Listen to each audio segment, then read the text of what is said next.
जो democratic process है, democratic beauty है, उसको मिसकैरेज करने का काम किया गया है अथॉरिटी के द्वारा इस तरह का नोटिफिकेशन लगा। परिसीमन होने से तो मैक्सिमम लोगों को मौका मिलेगा, ज्यादातर लोगों को मौका मिलेगा। किसी खास लोगों को बेनिफिट देने के लिए इस तरह का नोटिफिकेशन इशू। यदि 10 से 15,000 लोग हैं तो कौन बड़ा जुल्म हो गया। कहाँ से लाएंगे बीडीओ साहब को, कहाँ से लाएंगे सीओ साहब को, कहाँ से लाएंगे पीओ साहब को। जो पंचायत है हमारे पास, उसमें तो सरकार का इतना बोझ है तो कर नहीं पा रहा है, और 13,000 हो जाएगा, 5,000 बढ़ जाएगा तो और सरकार कहाँ से लाएगा। नोटिफिकेशन निकालिए, उसके लिए कलेक्शन हो with in the stipulated time frame हो, जो नवंबर दिसंबर में एक्सपायर कर रहा है टेन्योर, उसके पहले हो। नमस्कार, मेरा नाम है विमलजीत कुमार। आप देखना शुरू कर दिए हैं स्वराज पोस्ट। देखिए, परिसीमन को लेकर लगातार बिहार में हलचल मचा हुआ है। कहें तो जो मुखिया संघ के लोग हैं अब तो हाईकोर्ट पहुंच गए, पीआईएल दायर हुआ, सुनवाई भी होना है। ऐसे में हमारे साथ बातचीत करने के लिए जो वकील है हम उनसे बातचीत करेंगे। लगातार परिसीमन को लेकर चर्चाएं हो रहे हैं। पंचायती राज विभाग के जो मंत्री हैं दीपक प्रकाश, उन्होंने भी कई सारी बातें कही है। उन्होंने कहा कि ससमय जो है चुनाव करवाया जाएगा, लेकिन क्या चुनाव ससमय होगा, ये बड़ा सवाल है। लेकिन देखिए, हमारे साथ बातचीत करने के लिए हम बातचीत करते हैं। आज जो अभी डीलिमिटेशन के लिए जो नोटिफिकेशन इशू कर दिया गया है गवर्नमेंट के द्वारा, इलेक्शन कमीशन के द्वारा, पंचायती राज विभाग के द्वारा 20 जुलाई 2026 को, तो उसी को हम लोगों ने चैलेंज किया है कि ये गैर कानूनी है, कॉन्स्टिट्यूशन का खुलेआम उल्लंघन है, जो अनुच्छेद 243 में वर्णित है। इवन की जो 73rd अमेंडमेंट के द्वारा लाया गया, 1992 में लाया गया, फिर ये इफेक्टिव हुआ 1993 से। तो कहीं ना कहीं से आप जो डेमोक्रेटिक प्रोसेस है, डेमोक्रेटिक ब्यूटी है, उसको मिसकैरेज करने का काम किया गया है अथॉरिटी के द्वारा इस तरह का नोटिफिकेशन लाके। जनता का लेकर तो सवाल है ना कि यहाँ जनसंख्या ज्यादा बढ़ जगह गई है, जो रिप्रेजेंटेटिव होगा उस जनसंख्या के आधार पे ही तो होगा ना। अगर यहाँ की जनसंख्या इतनी बढ़ गई तो आपको 5 साल का समय दिया गया था, why not in between them. अब ये इस वक्त जब आपको इलेक्शन होना चाहिए, इस वक्त क्यों, जबकि इसी जनसंख्या के लिए 2011 की जनसंख्या के आधार पे आप आगे बढ़ भी जाते हैं। आपने प्रपत्र का भी नोटिस कर दिया, वोटर लिस्ट भी सबको जारी कर दिया, आपने ऑब्जेक्शन भी इनवाइट कर दिया, आपने सजेशन भी मांग लिया। अब 2027 में पूरे भारत की जनगणना होने जा रही है, तो फिर उसके बाद जो डिलिमिटेशन करना होगा, आप उसके आधार पे सारे को बेनिफिट दीजिए। व्हाई एट दैट टाइम, ये गलत है, क्योंकि ये कहीं ना कहीं से गैर कानूनी भी है, अनकॉन्स्टिट्यूशनल भी है, और किसी खास लोगों को बेनिफिट देने के लिए इस तरह का नोटिफिकेशन इशू किया गया। इससे किसको बेनिफिट होगा? इस जो लोग जो इलेक्टेड हैं, जो इलेक्टेड रिप्रेजेंटेटिव्स हैं, प्रतिनिधि हैं, सबको बेनिफिट होगा। टेन्योर बढ़ेगा, उसको वो कंटिन्यू करते चला जाएगा। टेन्योर उनका कैंसिल कर दिया जाए तो और विकल्प नहीं, अगर कैंसिल भी कर दिया, डिजॉल्व भी, अगर इन एनी कंडीशन डिजॉल्व भी होता है तो 6 महीने के अंदर आपको करवाना है। ये भी कॉन्स्टिट्यूशनल मैंडेट है। अब देखिए, आर्टिकल 43 E1 को देखिए, और आर्टिकल 43 क्लॉज ई सब क्लॉज 3 को देखिए, उसमें डायरेक्टली मेंशन किया गया कि किसी भी परिस्थिति में ऐसा होता है तो 6 महीने में आपको एनी हाउ करवाना ही करवाना है, उसमें कहीं ई बट नहीं है। मंत्री दीपक प्रकाश बार बार कह रहे हैं कि ससमय हम लोग चुनाव करवाएंगे। तो उनको तो अभी पिछले बार तो इस वक्त तक पिछले बार जब चुनाव था तो इस वक्त तक नोटिफिकेशन इशू हो गया था इलेक्शन का।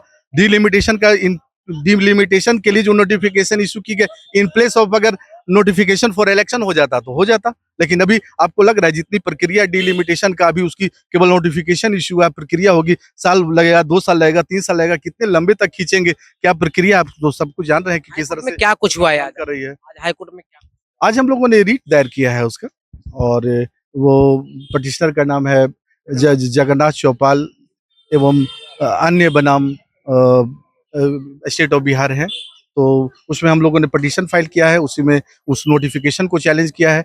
डायरेक्शन के लिए हम लोग किया है कि आप नोटिफिकेशन निकालिए, उसके लिए कलेक्शन हो with in the stipulated time frame हो, जो नवंबर दिसंबर में एक्सपायर कर रहा है टेन्योर, उसके पहले हो, कॉन्स्टिट्यूशन का अक्षरशः पालन हो, उनकी उल्लंघन ना हो। अब सुनवाई होगी? इसको उम्मीद करते हैं कि अगले हफ्ते में नंबर आ जाएगी, तो हम लोग उसको मेंशन करके, चूंकि ये पूरी बिहार की जनता की बात की जा रही है, उनके अधिकारों की बात की जा रही है, उनकी फंडामेंटल राइट्स की बात की जा रही है, उनकी कॉन्स्टिट्यूशनल राइट्स की बात की जा रही है, उनकी स्टैट्यूटरी राइट की बात की जा रही है, तो हमें लगता है कि ऑनरेबल कोर्ट भी इस पे संवेदनशील होंगे और हम लोग मेंशन करेंगे और सुनवाई बहुत जल्दी एक सवाल है कि परिसीमन होने से तो मैक्सिमम लोगों को मौका मिलेगा, ज्यादातर लोगों को मौका मिलेगा। नहीं तो ये पहले क्यों नहीं करवाया गया? और उसके 2026 में ये फरवरी मार्च में ऑलरेडी जनगणना होने वाले। Not only that, gazette notification है। देखिए, लॉ जो है ना, law is everywhere, you can't move a single step without law. इसके लिए ऑलरेडी गजट नोटिफिकेशन अगर चाहेंगे तो मैं दिखा भी दूंगा, जिसमें डायरेक्टली ये लिखा हुआ है कि 31 दिसंबर 2025 के बाद कोई भी डिलिमिटेशन की तरह कोई भी एडमिनिस्ट्रेटिव वर्क नहीं किया जाएगा। इन परसुएंस ऑफ द सेम जो है, कई एक स्टेट में इस तरह का नोटिफिकेशन भी इशू किया गया, उसकी भी कॉपी हमारे पास है, जो हमने रिट पिटीशन में लगाया भी है। हमारे पास वकील साहब थे, हम बातचीत कर रहे थे। आप बताइए क्या मेरा नाम जगन्नाथ चौपाल हुआ, मैं फर्स्ट पेटिशनर हूँ। जी, मैं फर्स्ट पेटिशनर हूँ। क्या दिक्कत है? ज्यादातर लोगों को मौका मिलेगा, परिसीमन होगा और लोग भागीदारी सर, में होंगे चुनाव इससे में। क्या दिक्कत है? इससे लोकतंत्र और मजबूत होगा। बहुत दिक्कत है सर। अभी 8,000 जो पंचायत है हमारे पास, उसमें तो सरकार का इतना बोझ है तो कर नहीं पा रहा है। और 13,000 हो जाएगा, 5,000 बढ़ जाएगा, तो और सरकार कहाँ से लाएगा? काम इजी हो जाएगा। अभी पंचायतों में इतनी भ्रष्टाचार है। कैसे काम इजी होगा सर? काम इजी नहीं होने वाला है, क्योंकि जनता को दूर दूर सीमाएं तय करना पड़ेगा। किसी को कहाँ पता है, किसको कौन में फेंक देगा, कैसे को जो तैयारी की है लोग इस पंचायत में जीतेंगे, उसको कहीं फेंक देगा, उसको कहीं फेंक देगा। कैसे हम लोग तैयार में रहेंगे? प्रतिनिधि ज्यादा होंगे तो जनता की समस्या ज्यादा सुनेंगे। प्रतिनिधि अभी हम लोग कर रहे हैं एक पंचायत का, अगर मेरा पंचायत दूसरा पंचायत फेंक देगा तो वहां के जनता तो नहीं जानेगा। मगर हम लोग जितना 5 साल मेहनत किए हैं उस पंचायत में, वही पंचायत के लोग जानेगा ना। दूसरा में फेंक देगा, परिसीमन कराएगा तो दूसरा में वो तो नहीं जानेगा। फेंक नहीं रहा है ना, तो बट जाएगा। उसके परिसीमन होगा तो उसकी सीमाएं तय हो जाएंगे। सीमाएं तय- ये पंचायत यहाँ से यहाँ, इस पंचायत यहाँ नहीं तक सर, है। उसमें पंचायत में अगर सीमाएं तय होगा तो कट भी सकता है। जो यहाँ का है वहां जाएगा, वहां का जाए वहां जाएगा। तो इसके लिए हम लोग नहीं चाहते हैं तय समय पर दीपक प्रकाश से मिले आप? नहीं, दीपक प्रकाश सर से नहीं मिले हम लोग, मगर मिलेंगे, अब मिलेंगे हम लोग। इन परिसीमन जो है, तो मुखिया है, नए मुखिया प्रत्याशी अभी हैं। प्रत्याशी है। हाँ, लखीसराय जिले। इधर आइए। कहाँ घर है आपका? अररिया, आप मुखिया अररिया प्रत्याशी बिहार। हैं? जी जी जी प्रत्याशी हैं? जी, प्रत्याशी हैं। अरे प्रत्याशी भी है। प्रत्याशी हैं जी। पहले थे मुखिया, पहले मुखिया थे 2 वो बार। भ्रष्टाचार करते थे। भ्रष्टाचार क्यों नहीं? आज तक 20 साल के कार्यकाल में हम पे कोई आरोप नहीं। 20 साल रहे हैं आप। 10 साल उप मुखिया रहे हैं, 10 साल से प्रत्याशी है। प्रत्याशी मतलब समझ नहीं रहे। प्रत्याशी मतलब वो होता है जो चुनाव नहीं जीतता है। जी, चुनाव लड़ रहे हैं चुनाव कुछ लड़े हैं, वोटों से चुनाव हार गए। रिपीट का। जी जी जी, भ्रष्टाचार अभी नहीं है पंचायत। कोई भ्रष्टाचार नहीं। क्या दिक्कत है परिसीमन से आप लोगों को? बहुत दिक्कत। पहले प्रधानमंत्री अपना परिसीमन करा ले, मुख्यमंत्री अपना परिसीमन करा ले, MP साहब अपना परिसीमन करा ले, MLA साहब, विधायक जी मान्य अपना परिसीमन करा ले। प्रधानमंत्री परिसीमन क्या होगा? प्रधानमंत्री परिसीमन अरे देश को भी बांट देना। यदि पंचायत को बांट रहे हैं तो देश को भी बांट दिए जाए। है? आप देश को बांटना चाहते बांट दे। ये सरकार यदि चाह रही, मनसा है बिहार सरकार को हैं? कि यदि पंचायत को बांटना चाहता देश बांट दे। क्यों पंचायत क्यों बांटना चाहते हैं? कौन बड़ी बात हो गई? जनसंख्या के आधार पे कौन उसकी मुसीबत प्रतिनिधि आ गया सरकार के पास? जनसंख्या के आधार पे अरे उनकी प्रतिनिधि जनसंख्या होनी भाई, चाहिए एक जिला में एक माननीय सांसद होते हैं, उसकी आबादी कितना आपको है पता? 35 से 40 लोगों की आबादी होती है एक जिला में। 40 लोगों की।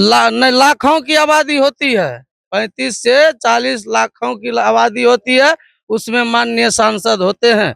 8 से 10 लाख लोगों की आबादी होती है, एक विधानसभा का MLA साहब होते हैं। यदि 10 से 15,000 लोग हैं तो कौन बड़ा जुल्म हो गया? कहाँ से लाएंगे BDO साहब को? कहाँ से लाएंगे CO साहब को? कहाँ से लाएंगे PO साहब को? कहाँ से लाएंगे पंचायत सचिव को? कहाँ से लाएंगे? प्रखंड बनाएंगे सरकार? कौन ऐसा जरूरी? सरकार को इस पर चिंतन करना चाहिए। सरकार जो भटक रही है, सही दिशा में नहीं चल रहा है सरकार का मनसा। कुछ लोग बैठे हुए चंद पावर लेके सरकार के मनसा को इधर से उधर कर रहा है। ये चलेगा नहीं, नहीं चलेगा। ये नहीं चलने देंगे। हम लोग पूरे बिहार के लोग, एक एक लोग खड़ा हैं। यदि सही चुनाव समय पे चुनाव नहीं हुआ तो हम लोग सरकार के आगे पूरे बिहार में धरना प्रदर्शन करेंगे। जी, पूरे बिहार में धरना प्रदर्शन करेंगे। परिसीमन को लेकर लोग अब रिट दायर कर दिए हैं हाईकोर्ट में और अब देखिए सुनवाई होना है। एक वीक के अंदर जो है सुनवाई होगा। क्या कुछ सुनवाई में निकल कर आता है, बने रही स्वराजपुर के साथ अगले अपडेट के लिए। बाकी आपका बहुत शुक्रिया, बहुत बहुत धन्यवाद। गोल, जहां 28 वर्षों के सफर में 18,000 से भी अधिक छात्रों ने डॉक्टर एवं इंजीनियर बनकर सफलता की ऊंची उड़ान भरे है, जहां साधारण छात्र भी बिहार एवं झारखंड टॉपर बनकर बड़ा इतिहास बना रहे हैं। दूरदर्शी शिक्षाविद श्री विपिन सिंह के मार्गदर्शन में मेडिकल एवं इंजीनियरिंग के लाखों छात्रों के लिए आशा की किरण के रूप में गोल, द रिजल्ट फैक्ट्री